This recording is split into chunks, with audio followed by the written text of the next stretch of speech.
सर्वाधार सर्वेश श्री रघुनंदन रामजू एवं विदेहराज वैजयंती श्री किशोरी जू की महती कृपा से हम सभी प्रभु की मंगलमयी कथा श्रवण करने के लिए एकत्रित हैं।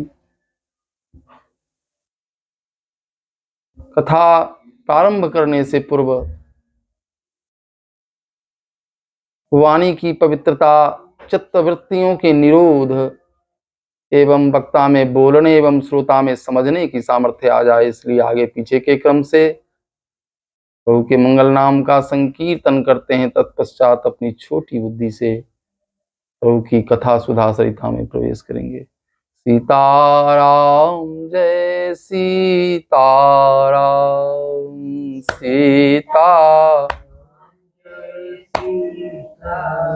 सीताराम जय सीताराम,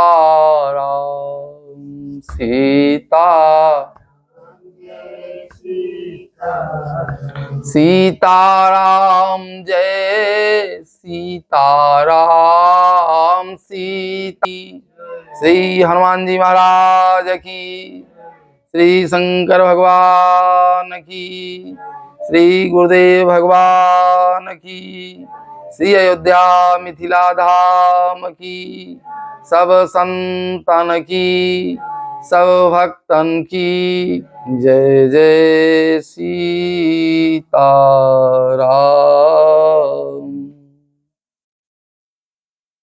वंदना प्रकरण चल रहा है। वंदना प्रकरण में प्रारंभ में 7 श्लोकों में संस्कृत में मंगलाचरण हम लोगों ने किया। तत्पश्चात अब सोरठा के माध्यम से मंगलाचरण हो रहा है। इसी क्रम में आज गुरुदेव का मंगलाचरण है। बंदो गुरुपद कंज कृपा सिंधु नर रूप हरि, महामोह तम पुंज जासु वचन रवि कर निकर। बंदो गुरुपद कंज कृपा सिंधु नर रूप हरि। कंज माने होता है कमल। पूज्यपाद कलिपावन अवतार कवि कुल कानन केसरी श्रीमद गोस्वामी जी महाराज कहते हैं, श्री गुरुदेव भगवान के चरण कमल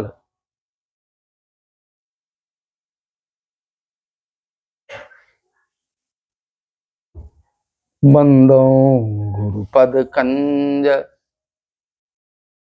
चरण की उपमा कमल से दी जा रही। यह परंपरा रही है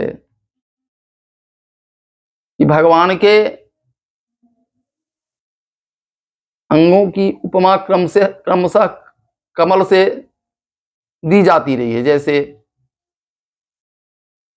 नवकंज लोचन कंज मधुकर कंज पद कंजारुणम।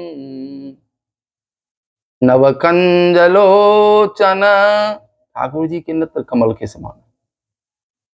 कंज पद कंजारुणम, चरण भगवान के कमल के समान। तो कमल से उपमा दी जाती है। कभी कभी भगवान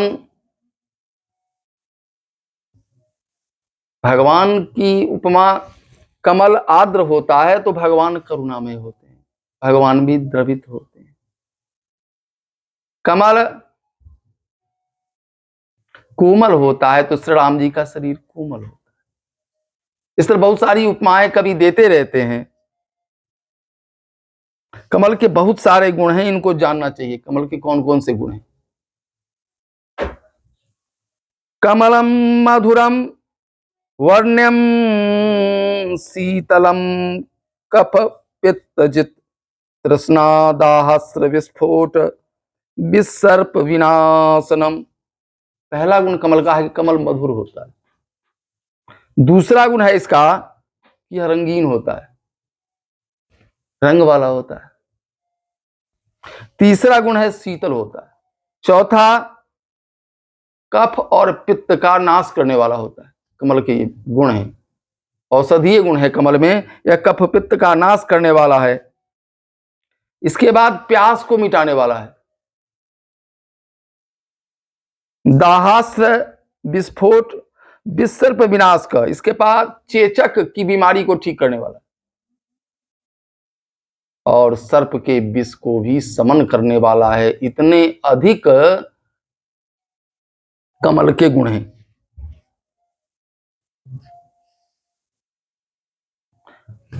तो गुरु महाराज के चरण कमल में भी यह सामर्थ्य है कि गुरुदेव अपने शिष्य के जीवन को मधुर बना देते हैं, मधुरता उसके जीवन में आ जाती है। दूसरा गुण है उसका जीवन रंगीन हो जाता है, अर्थात आकर्षण उसमें हो जाता है।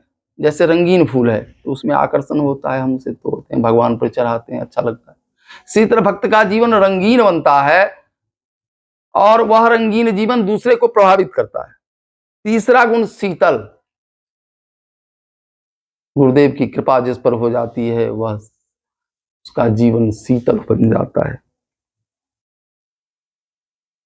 और विभिन्न रोगों से छुटकारा पा जाता है। चेचक, सर्प के विष आदि के झंझटों से भी बच जाता है। ये सब कमल के मधुर गुण हैं। इसलिए गोस्वामी जी ने भगवान की गुरुदेव महाराज के चरण कमल की उपमा कंज से दी। बंदो गुरु पद कंज। गोस्वामी जी के 3 गुरु जी। गोस्वामी जी के पहले गुरु जी भोलेनाथ हैं, दूसरे गुरु जी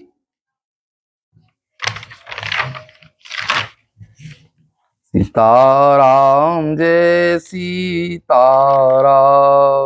सीताराम जय। दूसरे गुरु जी हैं श्री नरहरयानंद महाराज, श्री नरहर दास जी। और तीसरे गुरु हैं श्री रामचरितमानस। क्रमशः भनिति मोरी शिव कृपा विभाति, शशि समाज मिली मनहु सुराती। भनिति मोरी, गोस्वामी जी कहते हैं कि मेरी कविता शिव जी की कृपा से जिस तरह चंद्रमा रात्रि में तारों के सहित शोभा पाता है, इस तरह मेरी कविता भी सुशोभित होगी। श्री नरहरिदास जी महाराज बार बार सुना रहे हैं। तदपि कही गुरु बारही बारा, समुझी परी कछु मति अनुसारा। कहते हैं गुरुजी ने बार बार सुनाया, मैं छोटा था, मेरी समझ में नहीं आता था, अब गुरुजी बार बार सुनाते थे, मेरी बुद्धि में थोड़ा बहुत जो आया, भाषा बद्ध कर अभी मैं सोई, मैं उसको क्या करूंगा, भाषा में लिखने जा रहा हूं, संस्कृत में नहीं, भाषा में लिखने जा रहा हूं, जिससे मेरे मन को ज्ञान होगा। राम की कथा जो भी सुनता है वह ज्ञानवान हो जाता है, बुद्धिमान हो जाता है, उसे निर्णय लेने की क्षमता आ जाती है उसके जीवन में, वह कोई गलत कदम नहीं उठा सकता है। ये बहुत सारी विशेषताएं हैं श्री राम कथा की।